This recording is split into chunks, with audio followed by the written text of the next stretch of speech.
This video is going to be distinct, most likely from most of the other videos that I put out on this channel.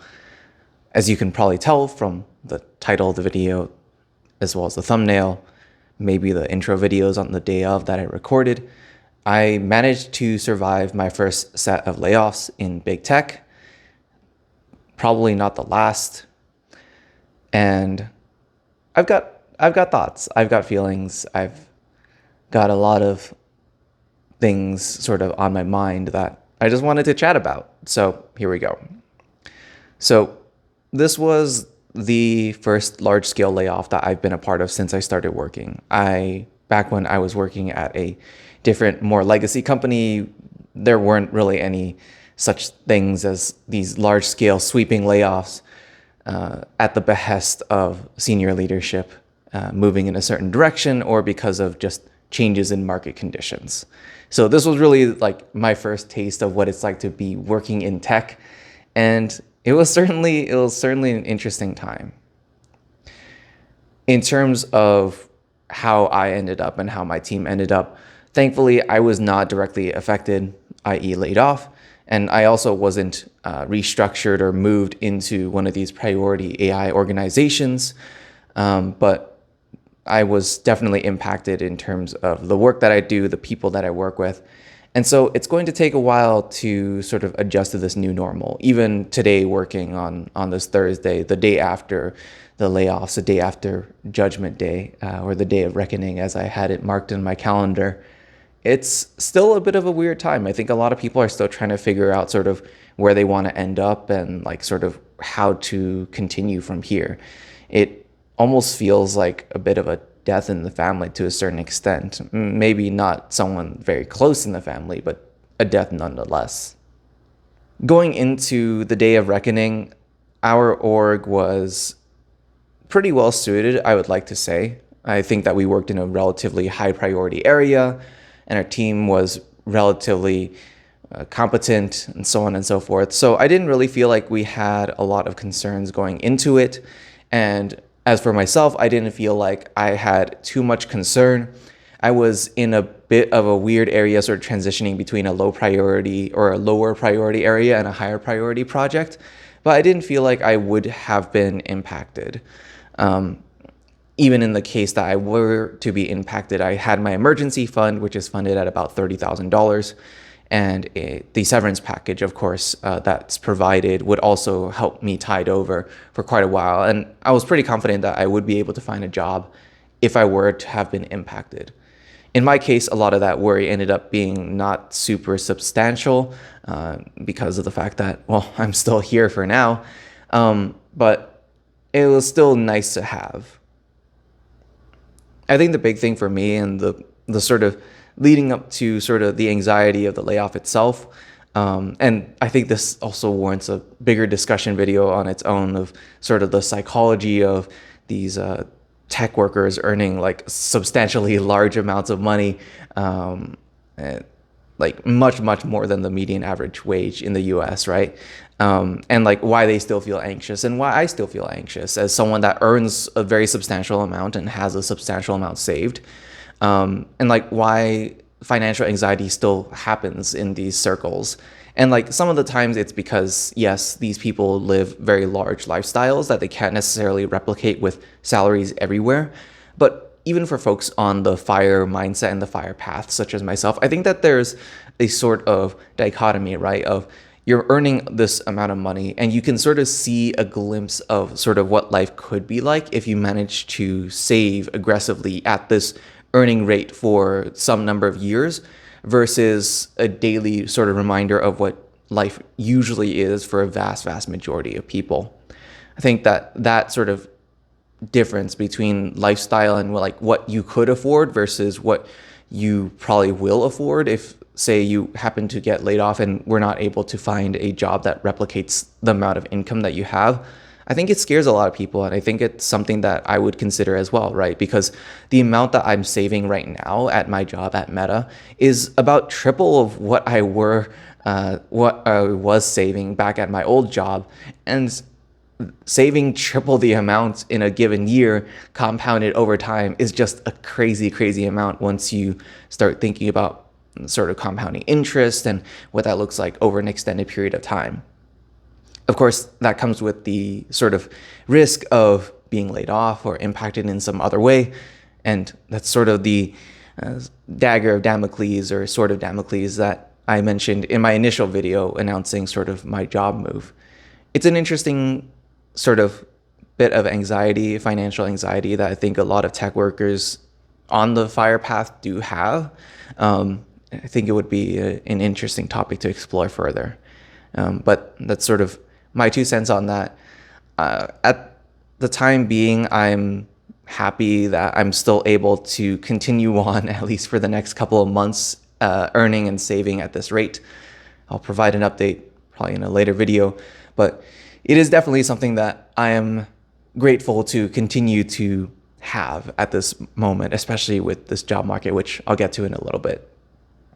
So let me also briefly talk about sort of my vibes and like thoughts on the company, and legal disclaimer that this is just my own thoughts about general sort of attitude towards what I feel like the company is doing. This is not in any way, shape, or form anything in relation to what is actually happening at the company in terms of direction. This is not the opinions of anyone else at the company.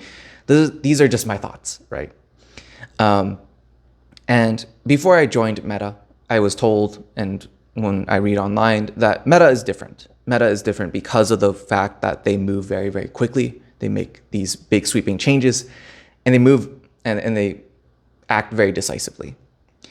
And I think reading that and experiencing that are two very different things. And like in this case of the round of layoffs and restructuring and so on and so forth, I feel like I got a front row seat to that sort of decisive action that tends to precede or just happen alongside these broader changes in the industry, or like where people think the industry is going.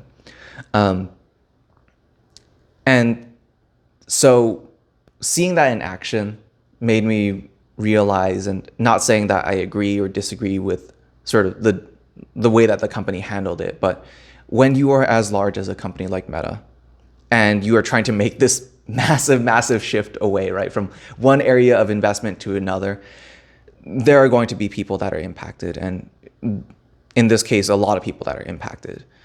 And it's a very strange thing to see in real time, just the way that people are just shifted from sort of one area to a completely different domain, and just sort of expected to figure it out, right?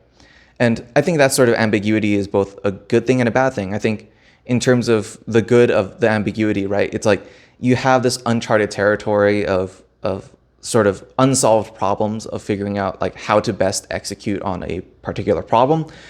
But on the other hand, it's like if and I'll go into this as well, like if you are someone that is like more junior in your career and you are just suddenly thrown into this completely different area and just expected to just figure it out, right? Like, I don't think that's a very satisfying way to sort of start your career. And so I'll end off on a couple of random thoughts on sort of the industry and the world. And the world is a very complicated place right now. That might be a very large understatement, but it is a very, very strange time in the world right now.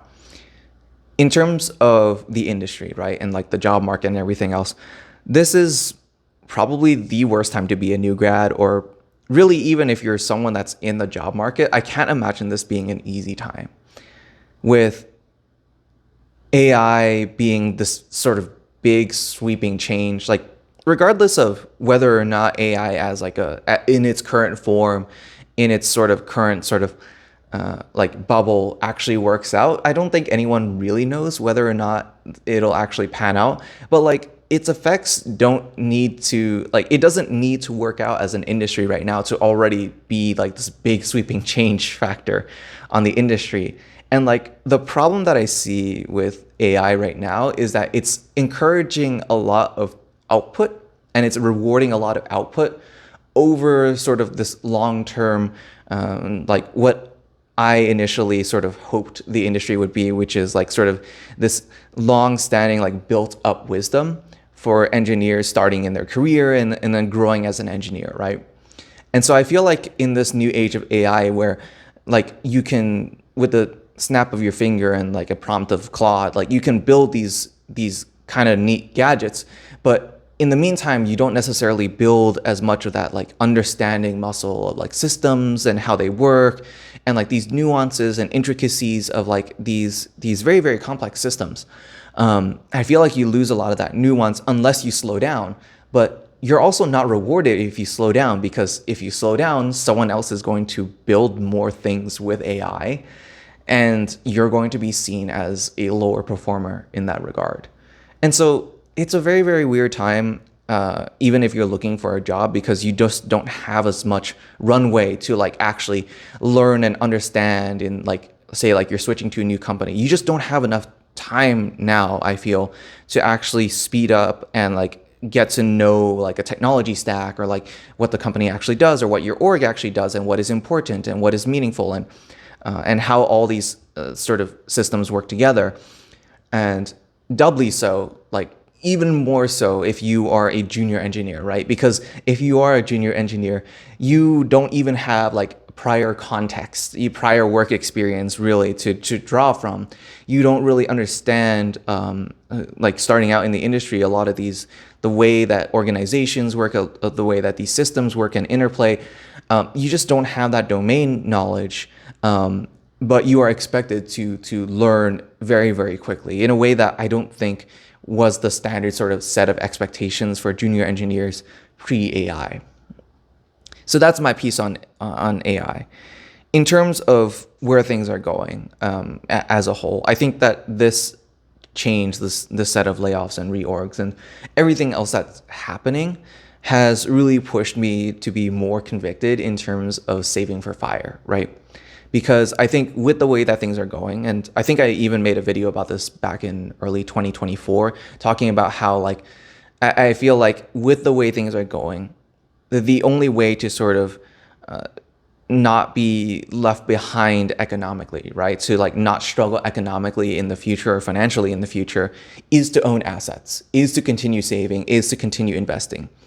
And there are ways that the system can change, that we can avoid this sort of dystopian future, if you will.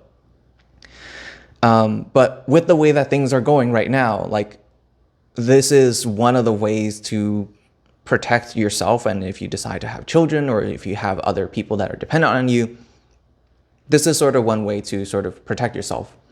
And I think that it's an unfortunate reality that this has to happen. But I think ultimately, like if and when I actually reach that FIRE number, or just the number of being financially independent, right? Not necessarily retiring immediately, but even reaching that financially independent goal, I think will just be a huge burden lifted. Because at that point, you are not beholden to that labor. You are not beholden to working at any job, much less a big tech job, in order to sort of support your lifestyle, right? And I think that just having that and not being as worried about layoffs to that extent, even if like, yes, being laid off, even if you are financially independent, still sucks. But the financial aspect, I feel like, is a very, very big part of it. And seeing all these changes happening in the real time just makes me want to hit that number sooner. Although there aren't that many more changes that I feel like I can make to my lifestyle without starting to cut back, or before starting to cut into my satisfaction of life. So we'll see how it goes. But this was a very long, winding, rambling video, and I don't know if any of my takes were particularly hot takes, or if anyone particularly cares about my takes at all outside of personal finance, but just some thoughts on sort of how I'm feeling after the layoffs. I'm glad that I survived, but there are still so many things and so many question marks, both internally in terms of the work that I do, but also like as a whole. The world is in a very weird place right now. So that's it for now. I hope that I will be getting back to making actually like regularly scheduled personal finance videos at some point, once work stops being such a big factor on my mind. But until then, take care.